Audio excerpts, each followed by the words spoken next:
મિત્રો, ટેટ 1ની પરીક્ષા નજીક આવી રહી છે ત્યારે નવા સિલેબસ મુજબ અધ્યયન અને શૈક્ષણિક શાસ્ત્રના ટોપ 50 MCQ આજના વિડીયોમાં આપણે જોઈશું, જેનો આ પાર્ટ 20 છે. આની પહેલાં 19 પાર્ટ અપલોડ થયેલા છે. જોવાના બાકી હોય તો એ જોઈ લેજો. 10 ગુણનો આ ટોપિક છે. 10 પ્રશ્ન આમાંથી પૂછવામાં આવે છે અને 10 ગુણ હોય છે. બાળકો કેવી રીતે વિચારે છે અને શીખે છે અને શાળાકીય પ્રદર્શનમાં નિષ્ફળતાના કારણો એ આ વિડીયોમાં આપણે જોઈશું. છેલ્લે તમારી ટેસ્ટ પણ લેવામાં આવે છે, તો વિડીયો વ્યવસ્થિત જોવો, પૂરો જોવો અને ટેસ્ટ આપી તમે તમારું નોલેજ પણ ચેક કરી શકો છો. એ સિવાય ફ્રીમાં આની PDF પણ તમને પ્રોવાઈડ કરાવવામાં આવશે. કઈ રીતે મળશે તે પણ આપણે આગળ જોઈશું. તો જોઈએ ખૂબ જ અગત્યનો આ વિડીયો. જ્ઞાનાત્મક વિકાસના પિયાજેના સિદ્ધાંત મુજબ કયા તબક્કે બાળક તર્ક અને વિવેચનાત્મક ચિંતન શરૂ કરે છે? તો જવાબ આવશે મૂર્ત ક્રિયાત્મક તબક્કો, ઓપ્શન સી. વાઇગોત્સ્કીના સિદ્ધાંત મુજબ ઝોન ઓફ પ્રોક્સિમલ ડેવલપમેન્ટ એટલે કે ZPD શું દર્શાવે છે? ZPD એ બાળક સ્વતંત્ર રીતે શું કરી શકે છે અને કોઈ પુખ્ત અથવા વધુ જાણકાર સહપાઠીની મદદથી શું કરી શકે છે તેની વચ્ચેનું અંતર દર્શાવે છે. સર્જનાત્મકતાનું મુખ્ય લક્ષણ શું છે? અપસારી ચિંતન એટલે કે એક સમસ્યાના અનેક ઉકેલો વિચારવાની ક્ષમતાને સર્જનાત્મકતાનું મુખ્ય લક્ષણ કહે છે. બાળક સક્રિય રીતે જ્ઞાનનું નિર્માણ કરે છે આ દ્રષ્ટિકોણ કોણે આપ્યો છે? જીન પિયાજે અને લેવ વાઇગોત્સ્કીએ આપ્યો છે. અધ્યયનનું મહત્વ શું છે? પોતાની શીખવાની પ્રક્રિયા પર વિચાર કરવો અને શીખવાની વ્યૂહરચનાઓ વિકસાવવી. પ્રેરણા અધ્યયનને કેવી રીતે અસર કરે છે? તે શીખવાની પ્રવૃત્તિઓ માટે દિશા, તીવ્રતા અને સતતતા પૂરી પાડે છે. બાળક જ્યારે મૂંઝવણભરી પરિસ્થિતિમાં આવે છે ત્યારે તે કેવી રીતે વિચારે છે અને શીખે છે? તે સંતુલન પુનઃસ્થાપિત કરવા માટે સમાયોજન અને આત્મસાતકરણનો ઉપયોગ કરીને જ્ઞાનાત્મક સંઘર્ષ અનુભવે છે. ક્યુ બાળ કેન્દ્રીય અધ્યાપનનું લક્ષણ છે? જવાબ આવશે બાળકને સક્રિય સંશોધન તરીકે ગણવું અને પ્રવૃત્તિઓ દ્વારા શીખવવા પર ભાર મૂકવો. પ્રોબ્લેમ સોલ્વિંગ એટલે કે સમસ્યા નિરાકરણના કૌશલ્યનો વિકાસ કરવા માટે શિક્ષકે શું કરવું જોઈએ? તેમને વાસ્તવિક જીવનની પડકારરૂપ પરિસ્થિતિઓ આપવી અને ઉકેલો શોધવા માટે પ્રોત્સાહિત કરવા જોઈએ. કોને? બાળકોને. સહકારી અધ્યયન કેવી રીતે અધ્યયનને પ્રોત્સાહિત કરે છે? સહપાઠીઓ સાથે વિચારોની આપ-લે કરવાથી જ્ઞાનનું સહનિર્માણ થાય છે અને વિવિધ દ્રષ્ટિકોણ છે તે સમજાય છે. શાળાકીય પ્રદર્શનમાં બાળકની નિષ્ફળતા માટેનું મુખ્ય આંતરિક કારણ શું હોઈ શકે? જવાબ છે અધ્યયન અક્ષમતા અથવા નબળી આત્મ અસરકારકતા. શાળાકીય પ્રદર્શનમાં બાળકની નિષ્ફળતા માટેનું મુખ્ય બાહ્ય કારણ શું હોઈ શકે? બાળકને અનુરૂપ ન હોય તેવો અભ્યાસક્રમ અથવા કઠોર શૈક્ષણિક પદ્ધતિઓ. તો આંતરિક અને બાહ્ય આપણે બંને જોયું. શીખાયેલી લાચારીનો અર્થ શું છે? વારંવારની નિષ્ફળતા પછી બાળક એવું માનવા લાગે કે સફળતા મેળવવી તેના પ્રયાસોથી શક્ય નથી. તેને શીખાયેલી લાચારી કહે છે. શાળાની નિષ્ફળતાને રોકવા માટે શિક્ષકે શું કરવું જોઈએ? વ્યક્તિગત જરૂરિયાતોને અનુરૂપ ઉપચારાત્મક શિક્ષણ અને સહાયક વાતાવરણ પૂરું પાડવું જોઈએ. વંચિત પરિવેશમાંથી આવતા બાળકોની નિષ્ફળતાનું સંભવિત કારણ શું છે? પૌષ્ટિક આહારનો અભાવ, સંસાધનોની અછત અને પૂર્વ શાળાકીય અનુભવોનો અભાવ. Option B. ડ્રોપ આઉટ એટલે કે શાળા છોડી દેવું થવા પાછળનું એક મોટું કારણ કયું છે? ડ્રોપ આઉટનું મુખ્ય કારણ શાળામાં નબળું પ્રદર્શન અને અભ્યાસક્રમનું બાળકને બિનસંબંધિત લાગવું. અધ્યાપન પ્રક્રિયામાં શિક્ષક દ્વારા થતી ભૂલો કેવી રીતે નિષ્ફળતા તરફ દોરી શકે છે? જવાબ છે શિક્ષણની પરંપરાગત અને એક જ પદ્ધતિનો ઉપયોગ કરવો જે વિવિધતાને સમાવી ન શકે. મૂલ્યાંકન પદ્ધતિની કઠોરતા નિષ્ફળતામાં કેવી રીતે યોગદાન આપી શકે છે? માત્ર ગોખણપટ્ટીની ચકાસણી કરવી અને બાળકની સમજણ અને સર્જનાત્મકતાને અવગણવી. Option B. નિષ્ફળતાનો ડર બાળકને કેવી રીતે શીખતા અટકાવે છે? તો જવાબ છે બાળક ભૂલો કરવાથી ડરે છે, નવા પડકારો લેવાનું ટાળે છે અને સરળ કાર્યો પર વળગી રહે છે. શિક્ષકે ભૂલોને વર્ગખંડમાં કેવી રીતે જોવી જોઈએ? જવાબ છે અધ્યયન પ્રક્રિયાના અનિવાર્ય ભાગ અને બાળક કેવી રીતે વિચારે છે તે સમજવાની તક ગણવી. શૈક્ષણિક શાસ્ત્રનો મુખ્ય હેતુ શું છે? શૈક્ષણિક શાસ્ત્રનો મુખ્ય હેતુ અસરકારક શિક્ષણ પદ્ધતિઓ અને વ્યૂહરચનાઓનો અભ્યાસ કરવો. મહત્વપૂર્ણ અધ્યયન એટલે શું? જવાબ છે નવા જ્ઞાનને પૂર્વ જ્ઞાન સાથે જોડવું અને તેને વાસ્તવિક જીવનના સંદર્ભમાં લાગુ કરવું. બહુલક્ષીય અધ્યાપન કયા પ્રકારના વિદ્યાર્થીઓ માટે ખાસ કરીને અસરકારક છે? જવાબ છે અધ્યયન અક્ષમતા ધરાવતા અને વિવિધ શીખવાની શૈલીઓ ધરાવતા વિદ્યાર્થીઓ માટે. ભિન્નલક્ષી સૂચનાનો અર્થ શું છે? અહીં જવાબ છે વિદ્યાર્થીઓની તૈયારી, રુચિ અને શીખવાની પ્રોફાઇલના આધારે શિક્ષણ સામગ્રી અને પદ્ધતિમાં ફેરફાર કરવો.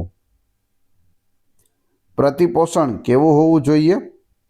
પ્રતિપોષણ સમયસર, ચોક્કસ અને રચનાત્મક જે સુધારા માટેની દિશા આપે તેવું હોવું જોઈએ. બાળક જ્યારે નવું જ્ઞાન શીખે છે ત્યારે તે તેના પૂર્વ જ્ઞાન સાથે કેવી રીતે જોડાયેલું હોય છે? નવું જ્ઞાન પૂર્વ જ્ઞાનના આધાર પર નિર્મિત થાય છે, કાં તો તેને સુધારીને એટલે કે સમાયોજન અથવા તેમાં ઉમેરીને એટલે કે આત્મસાતકરણ કરીને. વૃદ્ધિ મનની સ્થિરતા ધરાવતા બાળકનો નિષ્ફળતા પ્રત્યેનો દ્રષ્ટિકોણ કેવો હોય છે? નિષ્ફળતા એ શીખવાની તક છે અને પ્રયાસોથી બુદ્ધિ સુધારી શકાય છે તેવી હોય છે. વૃદ્ધિ મનની સ્થિરતા જેનામાં હોય તે. વિડીયો પસંદ આવી રહ્યો હોય તો લાઈક અવશ્ય કરી દેજો અને ચેનલ ઉપર નવા હોય તો ચેનલને સબસ્ક્રાઈબ કરવાનું ના ભૂલશો, જેથી આગળ પણ તમને સારા સારા વિડીયો મળતા રહે. જોઈએ આગળ. બાળકો કેવી રીતે સૌથી અસરકારક રીતે શીખે છે?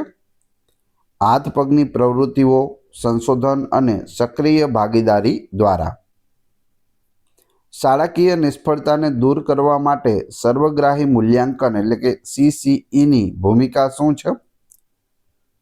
કન્ટિન્યુઅસ એન્ડ કોમ્પ્રેહેન્સિવ એવોલ્યુશન CCEનું પૂરું નામ થાય છે. જવાબ આવશે બાળકના તમામ પાસાઓ શૈક્ષણિક અને સહશૈક્ષણિકનું સતત મૂલ્યાંકન કરવું અને સમયસર હસ્તક્ષેપ કરવો. સામાજિક ભાવનાત્મક વિકાસ અધ્યયનને કેવી રીતે અસર કરે છે? સકારાત્મક ભાવનાત્મક સ્વાસ્થ્ય અને સામાજિક કૌશલ્યો ધ્યાન કેન્દ્રિત કરવા અને અન્ય સાથે સહકાર કરવા માટે નિર્ણાયક છે. પીયર ટ્યુટરિંગના શિક્ષણમાં શું ફાયદા છે? બંને વિદ્યાર્થીઓ એટલે કે શિક્ષક અને શીખનારને સમજણનું મજબૂતીકરણ મળે છે અને સહકારની ભાવના કેળવાય છે તેવું પીયર ટ્યુટરિંગના શિક્ષણમાં ફાયદો થાય છે. બાળકના વિચલિત થવાનું કારણ શું હોઈ શકે? બાળક વિચલિત થઈ જાય. અધ્યાપન સામગ્રીની રુચિકરતા અથવા તેની શારીરિક ભાવનાત્મક જરૂરિયાતોની અવગણના. મૌખિક માર્ગદર્શન અને ટેકોનો ખ્યાલ કોણે આપ્યો? લેવ વાઇગોત્સ્કીએ આપ્યો હતો. બાળકો જ્યારે રમે છે ત્યારે તેઓ કેવી રીતે શીખે છે? પ્રયોગો કરીને, નિયમો સમજીને, સામાજિક કૌશલ્યો વિકસાવીને અને સમસ્યાઓ હલ કરીને. જો કોઈ બાળક શાળામાં નિયમિતપણે મોડું આવે છે તો શિક્ષકે શું કરવું જોઈએ? તેના વાલીઓ સાથે વાત કરવી અને તેના મોડા આવવાના મૂળ કારણો એટલે કે સામાજિક કે આર્થિક કારણોને સમજવાનો પ્રયત્ન કરવો જોઈએ. સમાવેશી શિક્ષણ શા માટે જરૂરી છે? તમામ બાળકોને તેમની વિવિધતા હોવા છતાં એકસાથે શીખવા માટે અને ભેદભાવને દૂર કરવા માટે. ગોખણપટ્ટી શા માટે શાળાકીય નિષ્ફળતા તરફ દોરી શકે છે? જ્ઞાનની ઊંડી સમજણનો અભાવ હોય છે અને તે જટિલ સમસ્યા નિરાકરણમાં મદદ કરતું નથી. શિક્ષણનું વાતાવરણ કેવું હોવું જોઈએ? સલામત, સહાયક, આદરપૂર્ણ અને વિદ્યાર્થીઓને પ્રશ્નો પૂછવા પ્રોત્સાહિત કરતું હોવું જોઈએ. બાળકને શા માટે પ્રશ્ન પૂછવાથી શિક્ષક શાને પ્રોત્સાહિત કરે છે? તાર્કિક વિચારણા અને વિવેચનાત્મક ચિંતનને. ડિસ્લેક્સિયાથી પીડિત બાળક માટે શિક્ષકે શું કરવું જોઈએ? ઓડિયો વિઝ્યુઅલ સાધનોનો ઉપયોગ કરવો અને મૌખિક શિક્ષણ પર ભાર મૂકવો. કયું સકારાત્મક વર્તન સપોર્ટનું ઉદાહરણ છે? સારા વર્તન માટે પ્રશંસા અને પ્રોત્સાહન આપવું. પ્રારંભિક નિદાન શાળાકીય નિષ્ફળતાને રોકવામાં કેવી રીતે મદદ કરે છે? શીખવાની મુશ્કેલીઓ વહેલી તકે ઓળખી શકાય છે અને સમયસર ઉપચારાત્મક હસ્તક્ષેપ શરૂ કરી શકાય છે. બાળકો કેવી રીતે સામાજિક કૌશલ્યો શીખે છે? ભૂમિકા ભજવવાથી, જૂથ પ્રવૃત્તિઓ અને અનુકરણ દ્વારા. સામાજિક આર્થિક પરિબળો કેવી રીતે બાળકના અધ્યયનને અસર કરે છે?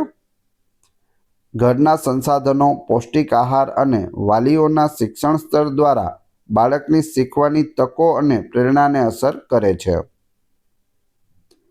પિયાજેના જ્ઞાનાત્મક વિકાસ મુજબ બાળક જ્યારે વિપરીતતાની વિભાવનાને સમજે છે ત્યારે તે કયા તબક્કામાં હોય છે? દાખલા તરીકે A+B = C તો C - B = A. તો જવાબ આવશે મૂર્ત ક્રિયાત્મક તબક્કો, ઓપ્શન સી. અધ્યયન અક્ષમતા ધરાવતા બાળક માટે શિક્ષકે કયા અભિગમનો ઉપયોગ કરવો જોઈએ? બહુલક્ષીય અને ઉપચારાત્મક શિક્ષણ. બાળકના વ્યક્તિગત તફાવતોને ધ્યાનમાં લેવાનો શૈક્ષણિક શાસ્ત્રમાં શું ફાયદો છે? દરેક બાળકની શીખવાની શૈલી અને ગતિને અનુરૂપ શિક્ષણ આપી શકાય છે, જેનાથી નિષ્ફળતાની સંભાવના ઘટે છે. નિષ્ફળતાને બાહ્ય પરિબળો, દાખલા તરીકે નસીબ, મુશ્કેલ કસોટી પર આભારી બાળકનો દ્રષ્ટિકોણ શું છે? તે તેની ભૂલોમાંથી શીખશે નહીં, કારણ કે તે માને છે કે પ્રયત્ન કરવાથી ફરક પડતો નથી. કયું શિક્ષણ પ્રત્યક્ષ અનુભવ પર ભાર મૂકે છે? પ્રયોગો, ક્ષેત્રીય મુલાકાતો અને પ્રોજેક્ટ આધારિત શિક્ષણ છે તે પ્રત્યક્ષ અનુભવ પર ભાર મૂકે છે. શિક્ષક વિદ્યાર્થી સંબંધ કેવા હોવા જોઈએ? સકારાત્મક, આદરપૂર્ણ અને વિશ્વાસ આધારિત, જે બાળકને જોખમ લેવા અને પ્રશ્નો પૂછવા માટે પ્રોત્સાહિત કરે. હવે તમારી ટેસ્ટ, જે આપણે વિડીયો જોયો તેમાંથી તમને અહીં પ્રશ્નો પૂછવામાં આવે છે, જેના જવાબ તમારે ક્રમશઃ કમેન્ટ બોક્સમાં આપવાના છે. એ પછી આપણે PDF વિશે પણ વાત કરીશું. પ્રશ્ન નંબર 1, શૈક્ષણિક શાસ્ત્રનો મુખ્ય હેતુ શું છે? માની લો પરીક્ષામાં આ પ્રશ્ન પૂછાઈ ગયો તો તમને જવાબ આવડે છે કે નહીં. બીજો પ્રશ્ન, બાળક સક્રિય રીતે જ્ઞાનનું નિર્માણ કરે છે, આ દ્રષ્ટિકોણ કોણે આપ્યો છે? બંનેના જવાબ ક્રમશઃ કમેન્ટ બોક્સમાં આપી દેજો. આ વિડીયોની ફ્રી PDF ટેલિગ્રામ અને વોટ્સઅપ ગ્રુપમાં મળી જશે. બંનેની લિંક છે તે ડિસ્ક્રિપ્શનમાં આપેલી છે. વિડીયો પસંદ આવ્યો હોય તો લાઇક, કોમેન્ટ, શેર અને સબસ્ક્રાઇબ કરવાનું ના ભૂલશો. આ ચેનલ ઉપર ઘણા બધા વિડીયો અવેલેબલ છે. તમે ચેનલના નામ ઉપર ક્લિક કરી વિડીયોમાં જઈ બધા જ લેટેસ્ટ વિડીયો જોઈ શકો છો. Thanks for watching my video.